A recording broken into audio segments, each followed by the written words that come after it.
Great. Thank you so much for having me. This is a really good opportunity to learn about, what you guys in the audience think about this work. This is joint work with Paulo Samedi. It talks about how to analyze demand in the presence of latent choice constraints. I'll be more specific about the types of latent choice constraints that we allow for, but basically think about a case where the consumer chooses something, but you as a researcher don't know exactly what their choice set is. And there can be many reasons why that comes about. And so there are lots of examples in marketing that in which that might be important. So the starting point, at least, is that the textbook models, or at least the models that we started off with, had consumers choosing from unconstrained choice sets at posted prices. So there's a price that each box of cereal is available for in the grocery store, and you can decide which box you want, and there's no role on the product side of whether or not that thing is available for you. And so in this type of work, the prices do all the work in clearing supply and demand. And so these posted prices, supply and demand, meet without any further constraints. Okay, so now, there are lots of reasons why we think that that might not be the reality. So there are lots of models, specific models of why choice sets might be constrained. And, there's one big class of models, which broadly I would think about as, let's say, information frictions of some sort. So consumers may not be aware of a brand, might not be aware of a product, and, that creates a role for advertising, perhaps.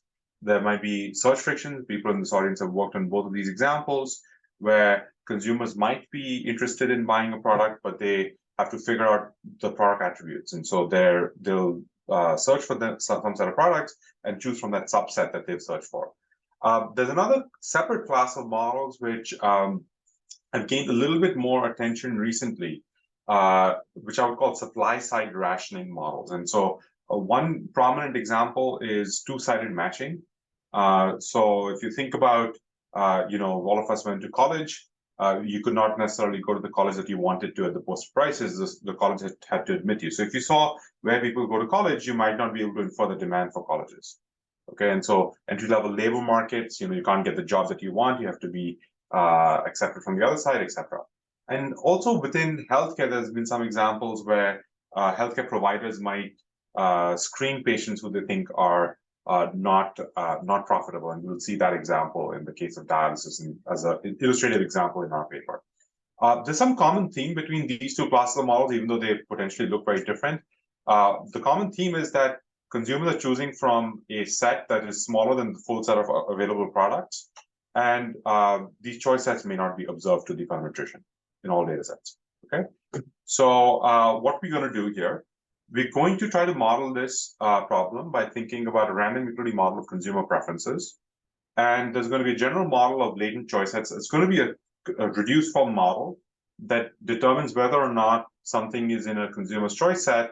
And this unobservable terms in this choice set formation process are going to be correlated potentially with consumer unobserved preferences. So there'll be some correlation that says that consumers with certain types of preferences could be ones which have different choice sets as opposed to other consumers, as opposed to the typical consumers.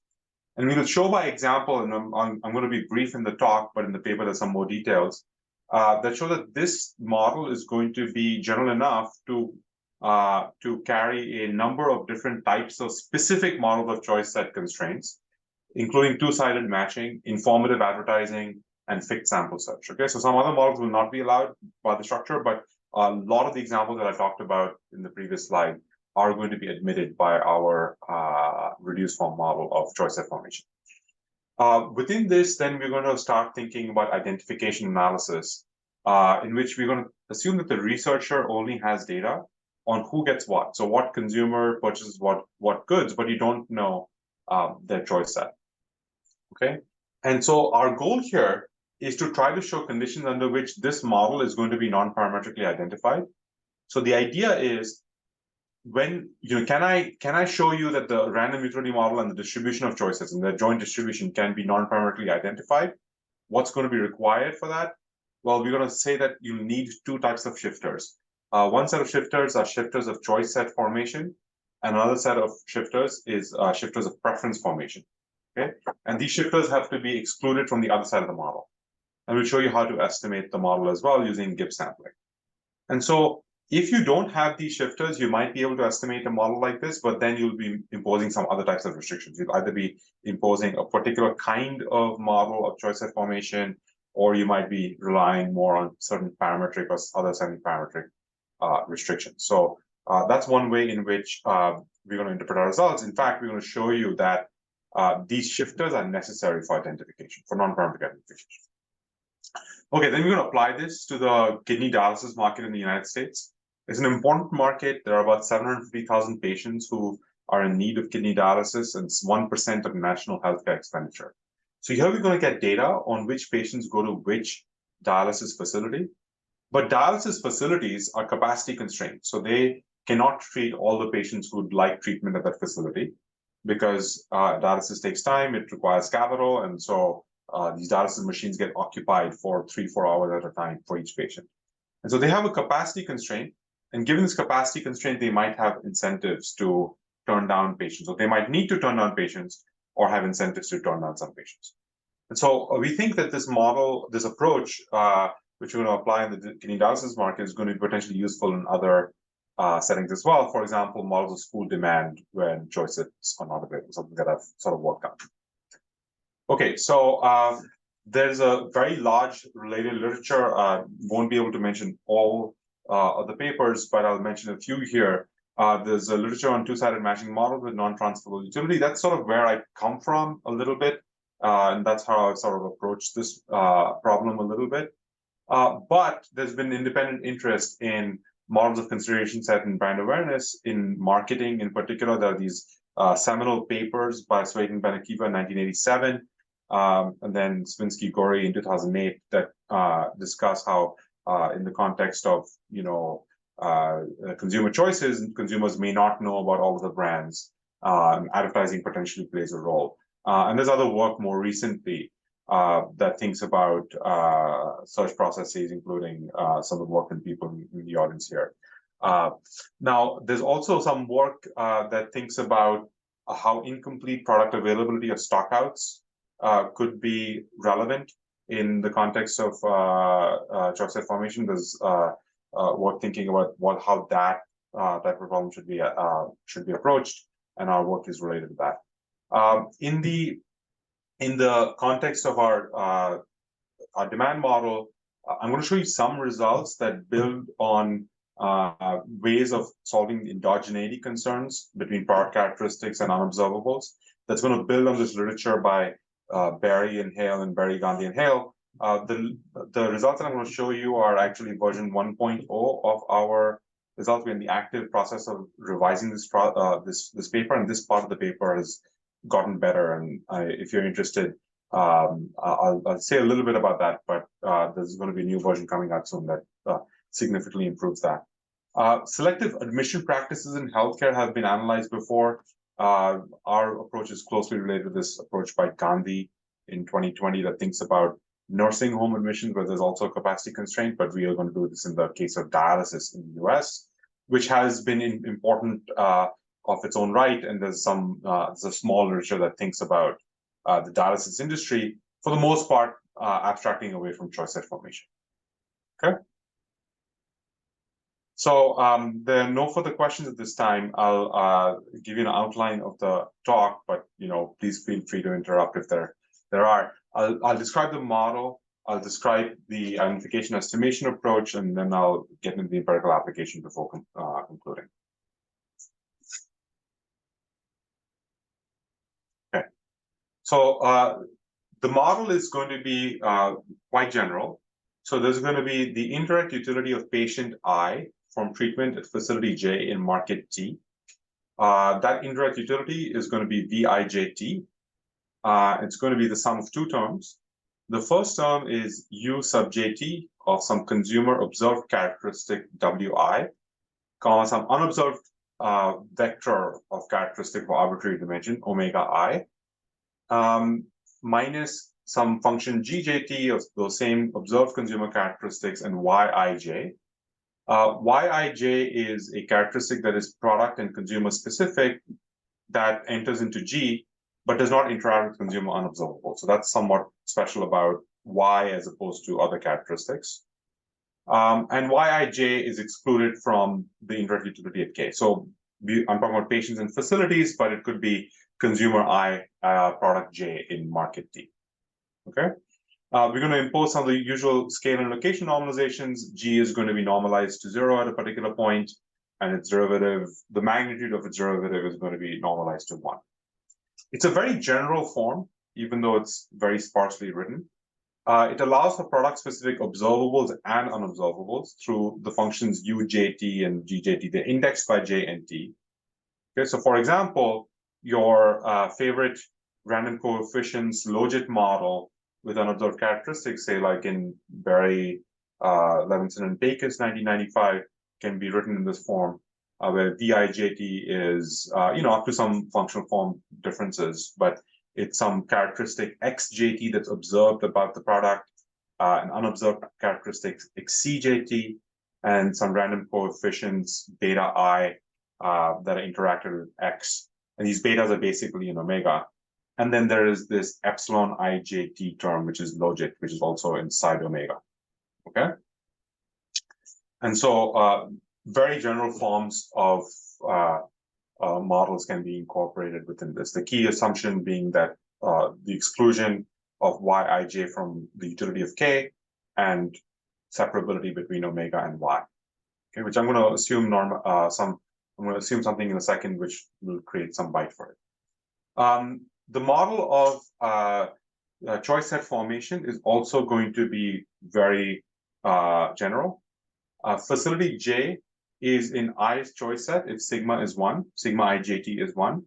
And sigma IJT is going to be function sigma JT, so will depend on potentially observed and unobserved characteristic of product J in market T.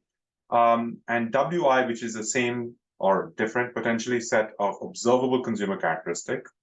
Omega I, same or different unobserved consumer characteristics as the one in the utility function. And Zij, which is a choice set shifter that affects the whether product J is in the choice set or not, but is excluded from product K. Okay. So we're going to assume that Ziyi are independent of the vector Ziyi is independent of omega I conditional on Wi comma T.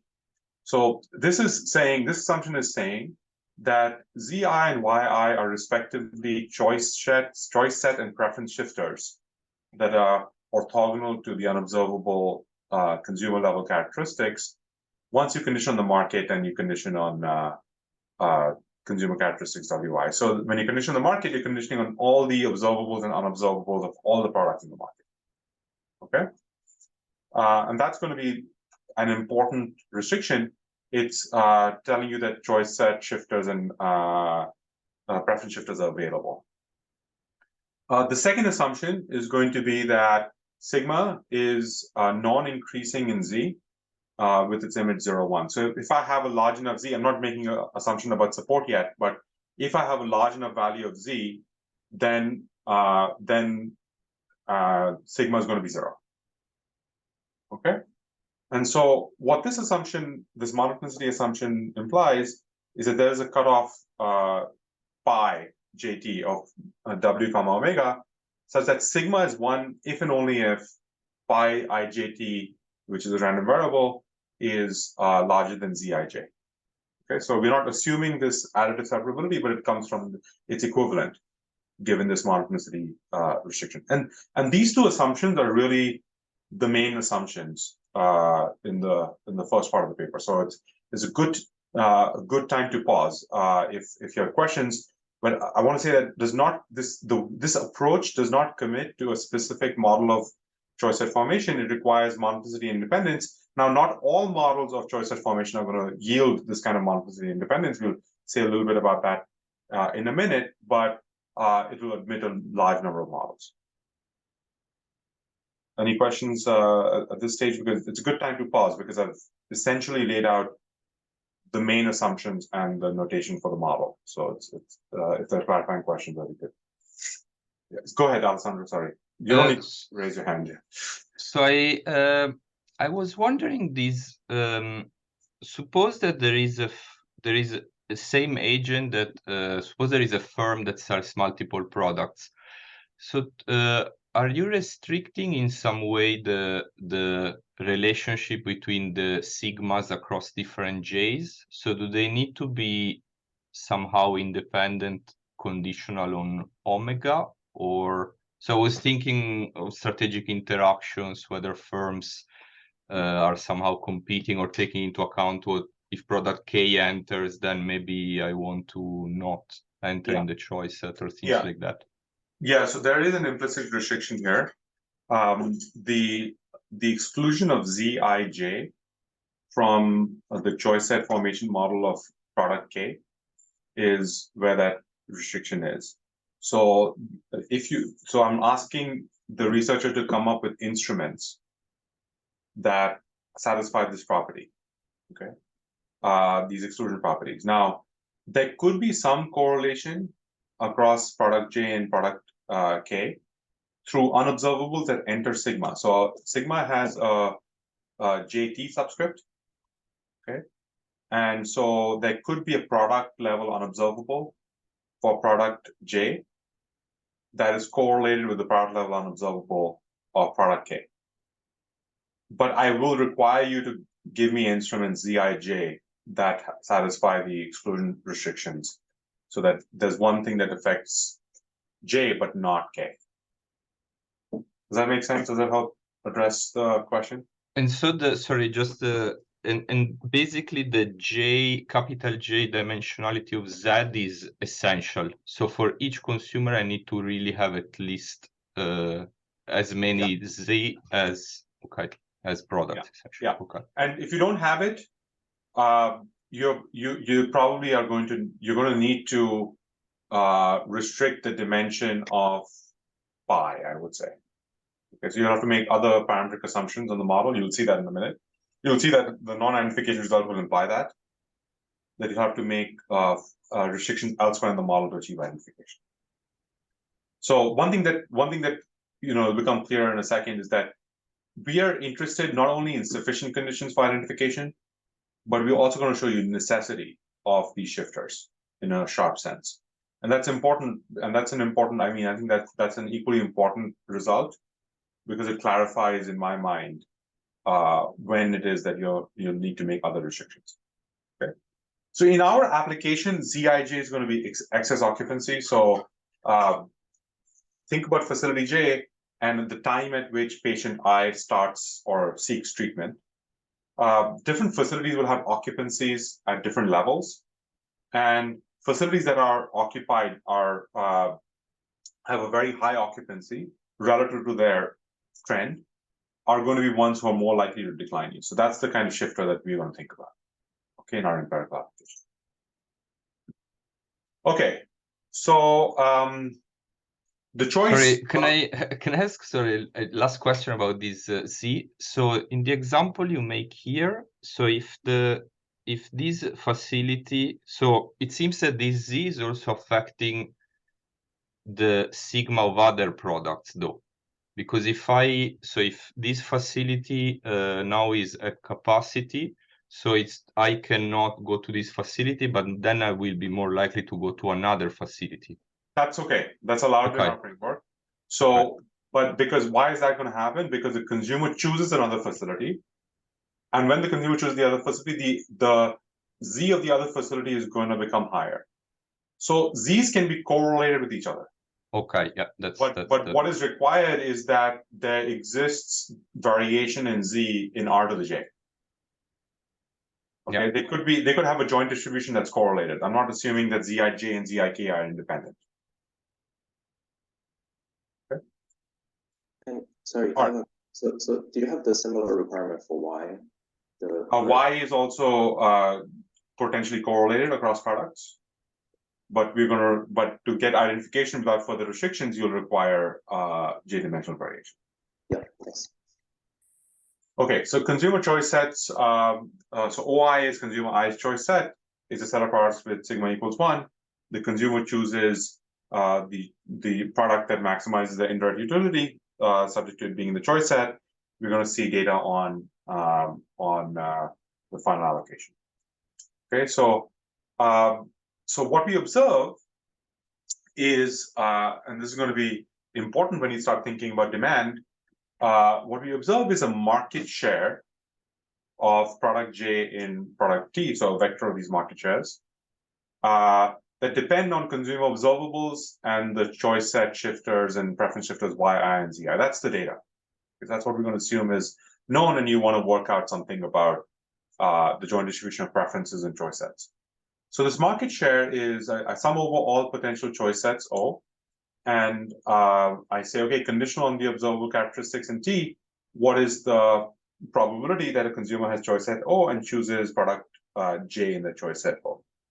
Okay, and choice sets and preferences are going to be correlated. So if I break this up with conditioning, the probability that J is the maximizing utility maximizing choice within O is going to be potentially correlated with O.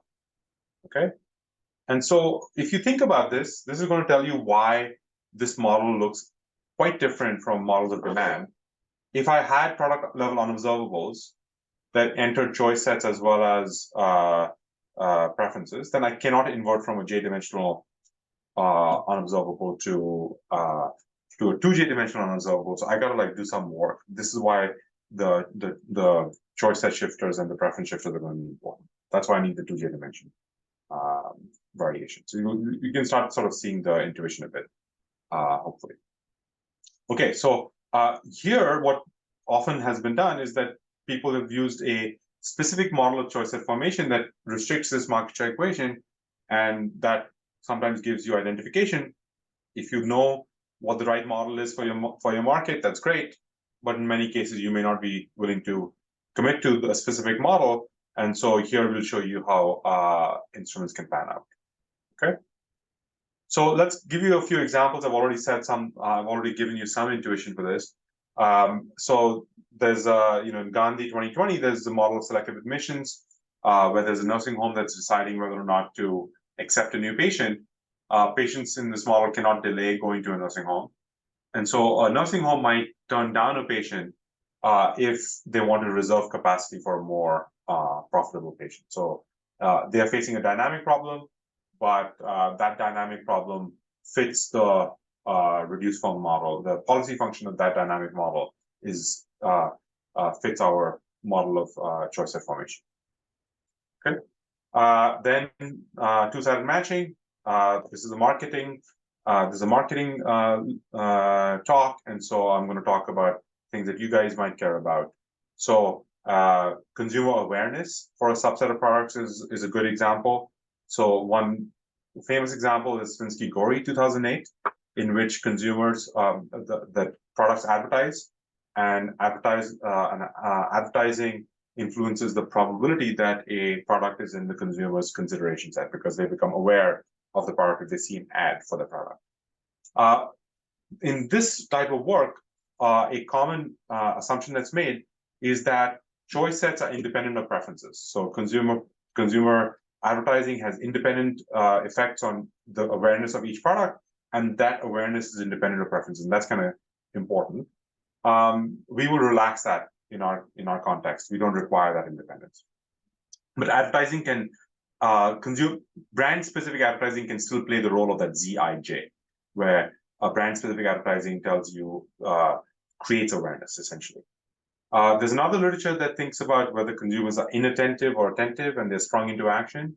If some products have their prices went up or something else like that, and so inattention could be another reason for choice set consideration sets that are not full. And particular models of inattentive consumers can work in our case as well, as long as there's no strict defaults. For example, knife edge cases don't work, but many cases do work. Then a fixed sample search works in our context, where consumers decide how many products to choose to search, and then they undergo the optimal search strategy. Sequential search does not work in our model. Okay, because sequential search, whether or not a product is in your choice set, depends on the realized utility of previously searched products. So that won't work for us, but fixed sample search does work. Okay, I don't have the slides prepared to explain the subtleties here, but if you're interested, you can walk through the paper a bit more to see why. I have a question on the sequential nature. So in the hospital admission problems, do you similarly require that the admission decisions are not done, in a sequential manner, so unobservable? Yeah. So the way to think about that is that I'm a patient. I call my most preferred hospital.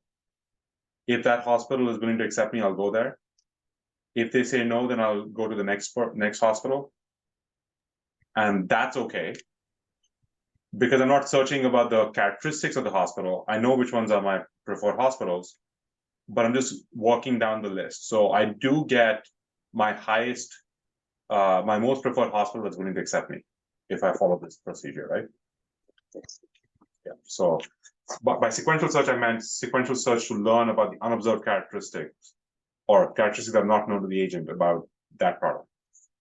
Okay, so the model is basically, I'm going to simplify it a bit. I'm going to drop WI from the notation because we've conditioned on it. I'll drop T from the notation because in this part, I'll condition on it. And there's VIJ, which is UIJ minus G, and sigma, which is whether or not pi is bigger than Z. I'm going to look at only within market variation and show you that we can identify G in the distribution of U pi. I'll show you that both sets of shifters are necessary. So first, let's assume that G is known, and let's play with that case. And let's start with the case of a single facility. So there's one facility, either you're admitted to it or not, and what we observe is the market share of individuals who go to that facility. You see that probability for some value of Z1 bar, G1 bar, okay? Horizontal axis is pi, vertical axis is U, okay? The probability that at Z1 bar, G1 bar, you are in the facility, which is the inside option, is given by the measure under U pi in the part that is not shaded red. Okay, so it's the white stuff plus the blue stuff plus the yellow stuff.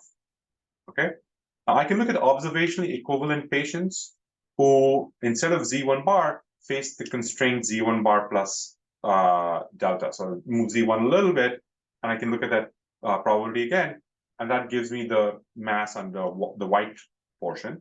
If I subtract these two masses, I get the mass accumulated on the measure of U pi on the blue and the yellow region.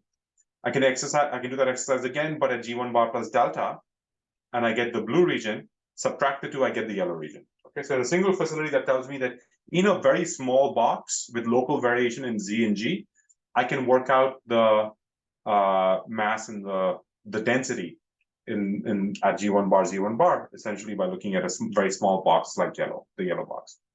Now, if I have many facilities, I still get this yellow box, but I'm integrating over the other facilities not being chosen, the facilities 2 to J not being chosen. And that looks like a more complicated picture. So this is the integral there. Okay, I'm like taking the deviations on Z1 bar and G1 bar, Z1 and G1, but I'm integrating over the other choices not being chosen, either because the individual doesn't like them or because they're not in the choice set.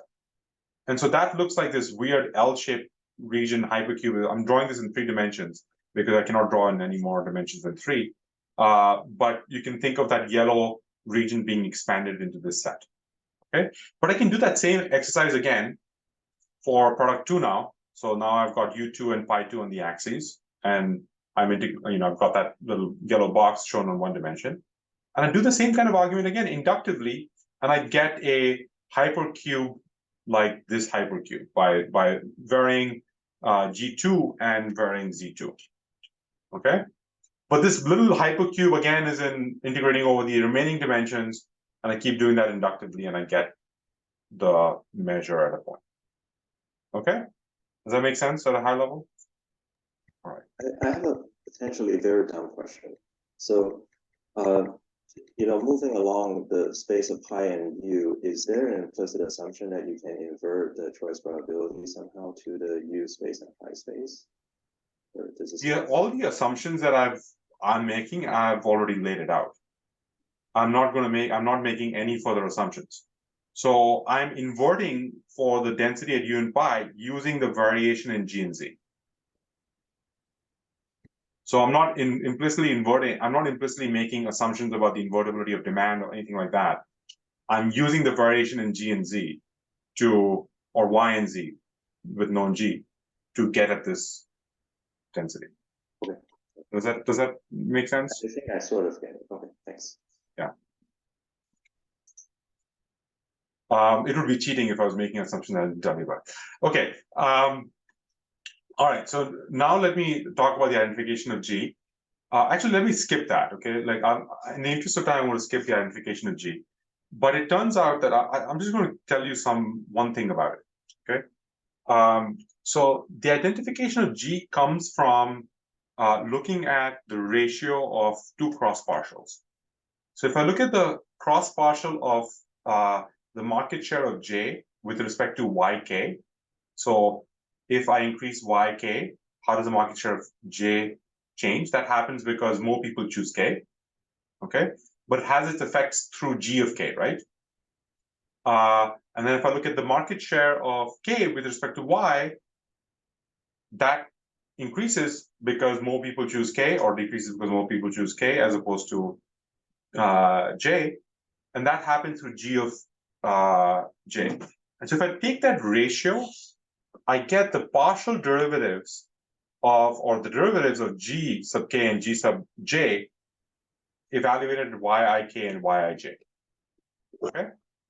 Now, this quantity in some prior work has been called a deviation of this quantity being from 1 in prior work has been called a deviation from Slutsky symmetry. And all I want to really point out is that deviation from Slutsky symmetry need not imply incomplete consideration. It could just be nonlinearities in G. Okay, so one approach for identification, which has been proposed in Avalak and Adams-Pressel, looks at this ratio and says that whenever this ratio is different from 1, it implies choice set incomplete consideration. But what we are saying is that no, actually, it could just mean that G is nonlinear. That's the only thing I'm going to say about this. Next, I want to tell you a little bit about why these choice set shifters are necessary.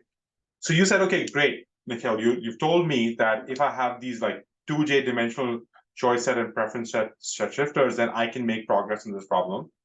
That sounds nice, but you're asking for a lot of variation and lots of shifters. Okay, and so here I want to say that no, I'm agreeing that I'm asking for a lot of shifters, but it's important to have those shifters, because if you did not have those shifters, then you'd have to restrict other parts of the model, okay, which you may or may not want to do, depends on your application. So here's the proposition. Even if G is known, so I'm trying to show non-identification. So when I'm trying to show non-identification, it's okay to assume more things are known, okay? And it's okay to assume more variation on other dimensions, because that makes my life harder to show non-identification, right? So even if G is known and G has full support on R to the J, then the distribution of utilities is not identified if the joint distribution of U and pi admits a density. The model allows for restricted choice sets. So it's not a model in which you assume that all choice sets are unrestricted. And third, the support of Z is a singleton. Okay. So something has got to give, this means. Okay. So there are many ways people have moved forward. One way people have moved forward is to have a specific model of choice set formation. And when you're imposing a specific model of choice set formation, the first assumption goes away, usually. Because U and pi cannot have a density because they don't have they have to be correlated in some way. The dimensionality of the problem becomes smaller. So think about sequential search, for example. In that case, pi and U are perfectly correlated, okay? Or maybe there's 1 degree of freedom as opposed to J degrees of freedom. Second, you assume that everybody has full choice set. So that's like exactly the case that we don't want to think about. So the model has some restricted choice sets. The third is that there is some variation in the choice set formation shifter. So if you don't have the shifter, you'd have to make assumptions elsewhere. Okay.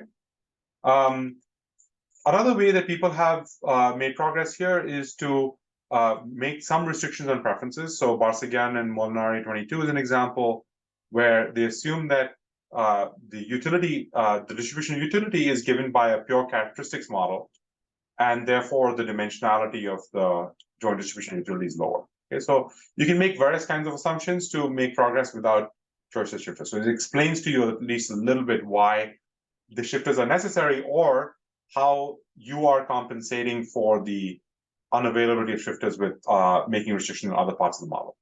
Okay, just to understand what's going on in the other approaches.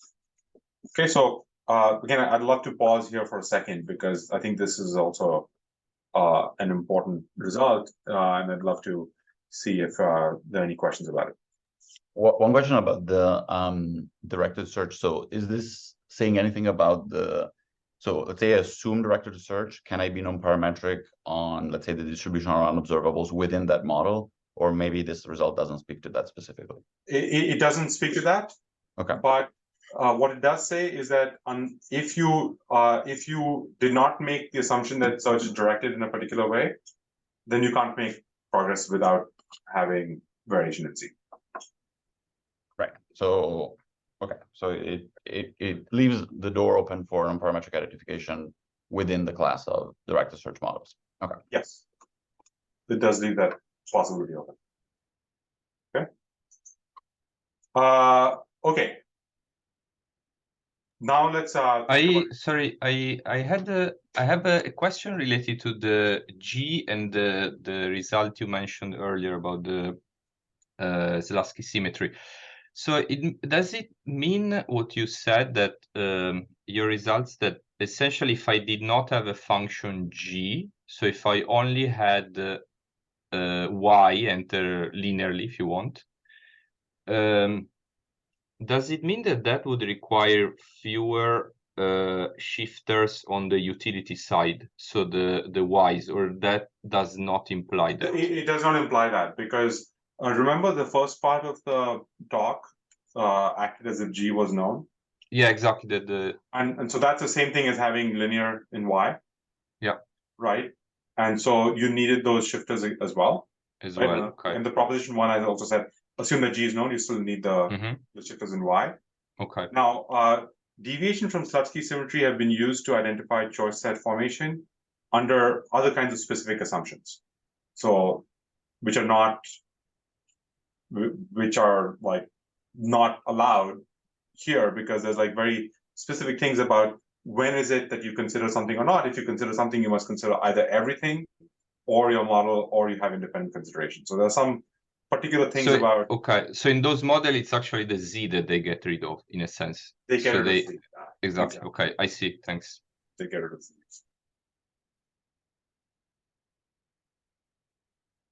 Okay, now let's introduce endogeneity. So I'm going to give you a set of results that are what's in the paper right now, but they are less general than what we can do, and I'll tell you a little bit about how we can push it. Okay, but we have the results ready, and in a few weeks, hopefully, you'll see a new version of the paper. So first, let's use the within market variation, which I'll call it like microdata, to identify for all J and T in the market, the joint distribution of utilities and pies. Pies is things that affect your choice set formation. Okay. So now a common question that you might have, is that what if the characteristics X, J, T that are correlated unobserved characteristics in products? Okay, and so we often think about this thing called delta, where delta is mean utility, and we allow for delta to depend on both X and XC, and XC is product level unobservable. So let's say that delta is equal to utility of X, utility given X plus some XC term, right? So these are unobservables, and these unobservables are going to be correlated with X. Okay. Now, just like in the literature on demand, what what you require is instruments CJT that are mean independent of R. And we show that if the joint distribution of utilities in pi is identified, this is the version in the paper right now, then because you can get the mean utility using this microvariation, then what you can do is you can use the same stuff that we've been using forever for non-parametric IV, like Newey-Powell, where with the availability of instruments, you can make progress, okay? And you can solve this endogeneity problem, okay? Now, the thing that, this is the version that's more or less in the paper, okay? One thing that's not so great about this version is, the two things that are not so great about this version. One is that it requires you to identify the distribution of utilities in pi's in all of R2 so that the mean is identified, the mean utility is identified, okay? We've relaxed that now, and we can do away with having limited support on the choice set shifters and preference shifters so that you don't need this full variation in Y and Z in order to solve the endogeneity problem. That's one thing. The second thing is that we're effectively solving the endogeneity problem on the utility side right now, but we're not doing much on the choice set formation side. There's no unobserved characteristics. I mean, there are, but it's kind of separable. The unobserved characteristics on the choice set side. And so the new version that you'll see in a few weeks is going to allow for unobserved characteristics that are in the choice set formation as well as in the choice set formation process as well as in preferences, and they could be correlated with each other in arbitrary ways. Okay, and so we're going to obtain a 2J dimensional inversion to make progress there. Okay, so anyhow, so that's just an advertisement for what to look out for. I'm not giving you all the details, but you can do this. And importantly, it's not exactly the same thing that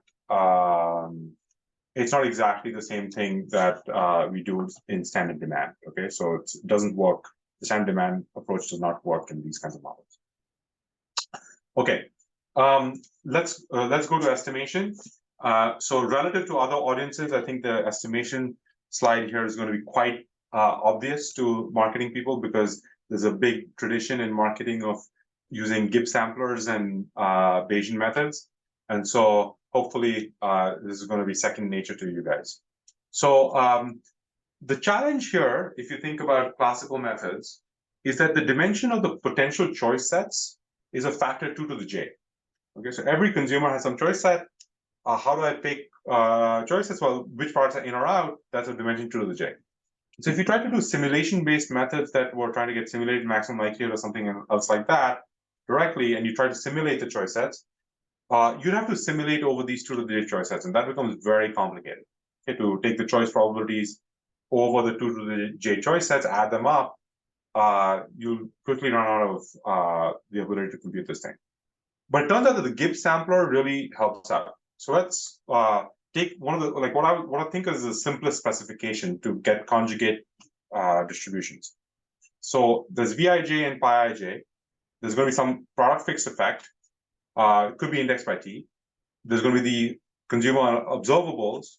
I'll have my shifters Yij, Zij, which I'm making them linear just for some simplicity. But you can make Y a function of nonlinear G. It is the case in our empirical specification. Then there's epsilon I0. Think of that as how much the individual likes inside options versus outside options as a level.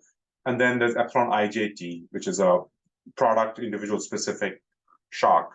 And similar things so with pi, and I'll allow for correlation between epsilon I0 and nu I0 and correlation between epsilon IJT and nu IJT. So choice sets and preferences are going to be correlated.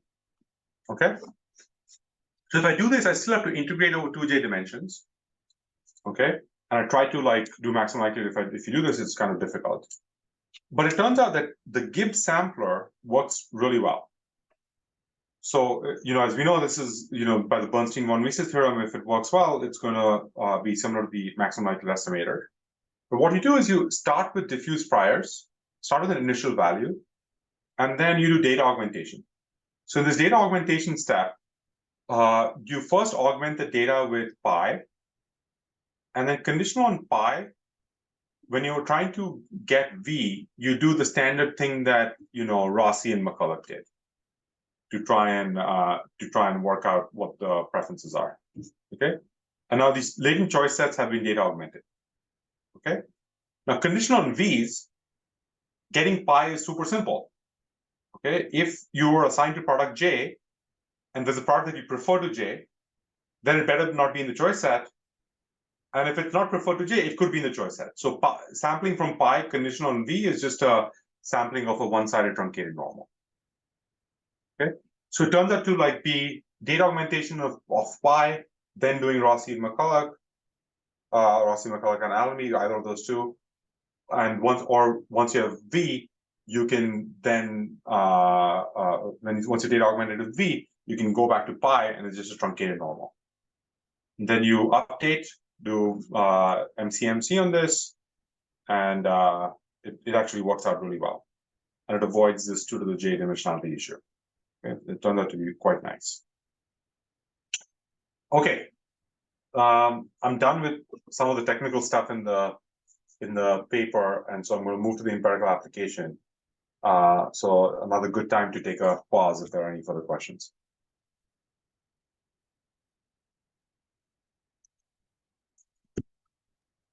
Okay, good. So let's talk about the dialysis industry.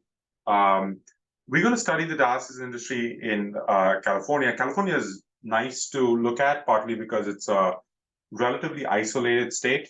On the south, we have Mexico, and the north, and on the east, you have these mountains that mean that patients who live in California must usually go to a California facility. Okay, so in red dots, you have the facilities in California, and then you've got the zip code centroid of patients. And it's a line joining a zip code centroid with a facility if there are at least 3 patients. I think this was like 5 years of data. I don't remember exactly. Apologies. Where if at least 3 patients went to the facility, then there's a line, and the line is thicker if there are more patients. And you can see, with like one exception, patients are not going outside California. Okay. And then this is the data that we're going to use. We're going to see patients. We'll see the characteristics. We see which facilities they go. Okay. Whoops. Sorry, that there was a slide fail. But let me tell you a little bit about. So this is a slide that shows the patients in our sample.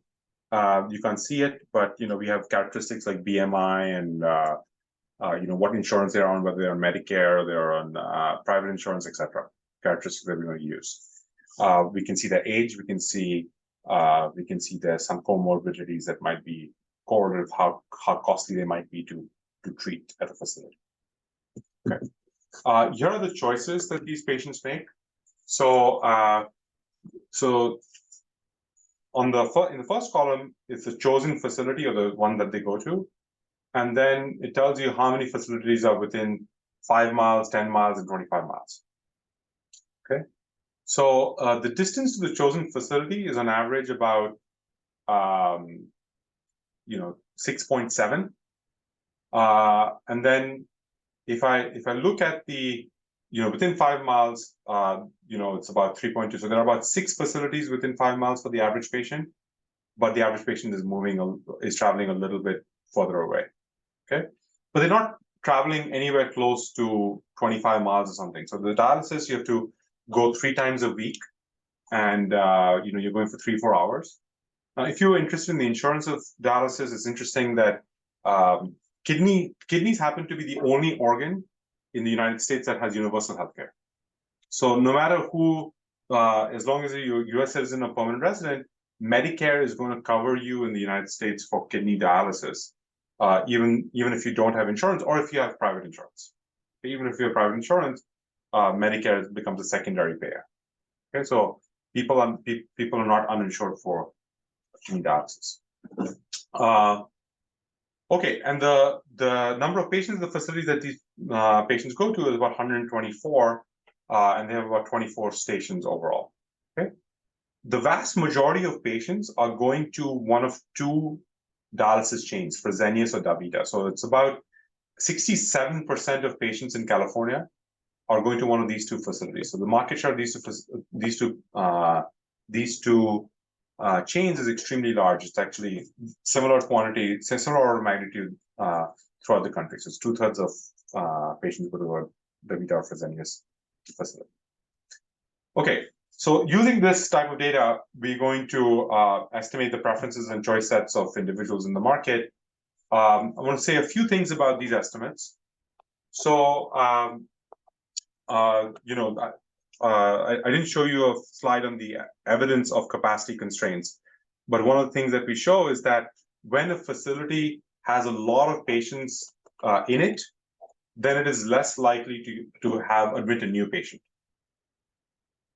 Okay, so our measure Zij is going to be the number of patients that are being treated at a given point in time in that facility relative to the long run average. Okay, so is a facility above or below its, you can think of it as a continuous measure of whether a facility is above or below its long run average. So here's a estimate from our model of the probability that sigma is equal to 1 over patients in facilities. Okay, so you can see that for a lot of patients, a lot of facilities are in their choice set. So there's a big mass pretty close to 1. But there's a substantial mass of constrained facilities. These are probably the better facilities. Okay, but also standard deviation increase in occupancy reduces admissions probability by about 2.3%. In this picture, I'm showing you what you would get wrong if you treated the facilities as unconstrained. So on the horizontal axis, I've got log of the market share, and the vertical axis, I've got the estimated mean utility. The red dots are from a model in which facilities are unconstrained, and the blue dots are from a model in which, our model, where there are some potential constraints. Conditional on all the other characteristics, the market share is 1-to-1 with the mean utility, right? But there's some variation in distance, etc. So it does not lie on a single line. But you can see that the fitted red line has a higher slope as opposed to the blue line.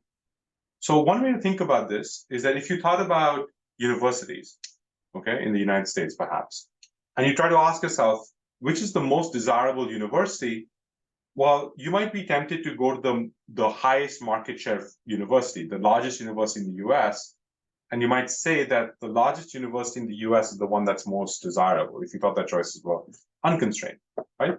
But we know that that's probably not true. I mean, it seems pretty obvious if you look it up, that some of the state schools that happen to be the largest universities may not be the most desirable because there are lots of students who go to other universities even though they're admitted to the state schools. In fact, it's probably the case that some of the most desirable universities happen to be small, and their market share is not indicative of the desirability. So something similar happens in the dialysis case, although there isn't that big a gap because the choice sets are not that constrained. 73% of patients do get treated at their top choice facility, but 6% of patients, according to our estimates, do not get treated at any of the top 5 choices. The last thing that I'm going to tell you about from the empirical side, or maybe one of the last things I'll tell you about on the empirical side, is that a model of choice set constraints and a model of unconstrained model of demand has very important implications for antitrust policy. So so I mentioned earlier that DaVita and Fresenius happen to be covering about 2/3 of the market share in the US. Okay, so now imagine what you might think as a competition authority. What are these facilities going to do with their market share? Okay, so for example, what would happen if DaVita or Fresenius acquired an independent facility? So there are 2 things that they could do. They could, on the one hand, change their capacity. They could maybe reduce their capacity or increase their capacity a little bit, or they could invest or modify their quality. In the former case, where they're changing their capacity, there would be diversion that comes through because of supply side constraints. Okay. And in the case where they change their quality, diversion would happen because of demand side constraints. So in this picture, what I'm showing you is a diversion ratio between a randomly chosen facility. So each point is a facility that's not a DeVita or a Fresenius facility. Okay. And the diversion ratio of that facility with respect to either Fresenius or DeVita, the blue dots are DeVita, and the red crosses are Fresenius. If DeVita or the DeVita, the Fresenius facility, or sorry, if the independent facility changed its demand characteristics, so its quality by a little margin, or changed its capacity by a little margin. So what would happen? Who would get that patient if that facility reduced its either capacity or its quality? Okay. If you were in a model that was unconstrained and you just put these capacity constraints on the demand side, all these points would be on the 45-degree line. So if you naively corrected for capacity constraints by saying that I'm going to take excess occupancy and put it in the demand model, all of these points would have to be in the 45-degree line, theoretically. Okay. No matter what your model looks like, as long as it satisfies the separability conditions that we already assumed. Okay. In our model, what we show is that the diversion from demand or the diversion from supply constraints looks very different. Okay. And so the incentives in response to a merger or something like that of changing capacity and changing demand can be very different as opposed to a naive exercise in which we put in the capacity constraints into demand. So let's say that people don't like facilities that have lots of people being treated. Okay. So this is one of the things that can matter for policy calculations. Okay. So I'm ready to conclude, just basically about in time. So what I convinced you of is that we've presented a unified approach for identification in several models of choice of constraints that include supply-side rationing and information frictions. The requirement that I said that we need for these kinds of this kind of result is that we require instruments that are excluded from the other side of the market. So you need the choice set shifters as well as the capacity shifters. Both those shifters are necessary for identification unless you're willing to make further assumptions on either the distribution of preferences or the specific model of choice set formation. Okay. These kind of constraints are common in a number of markets, and it seems like they're important in the dialysis industry in ways that can influence the answers to policy questions. The number of issues left for further work, going from this approach to a structural model of choice set constraints is one thing that you could do. You could take our estimates as a first step and then microfound it. And then in some cases, like the two-sided matching model, it's somewhat simple because the consideration set formation model is indicative of preferences. It's a little bit more complicated in dynamic selection cases. And we've been working on incorporating endogenous decisions like price pricing and quality decisions. There's some interesting results that we hope you will take a look at in a few weeks on that dimension as well. All right, thanks so much. I'm happy to take further questions if there are any and chat about it. Thank you so much, Nikhil.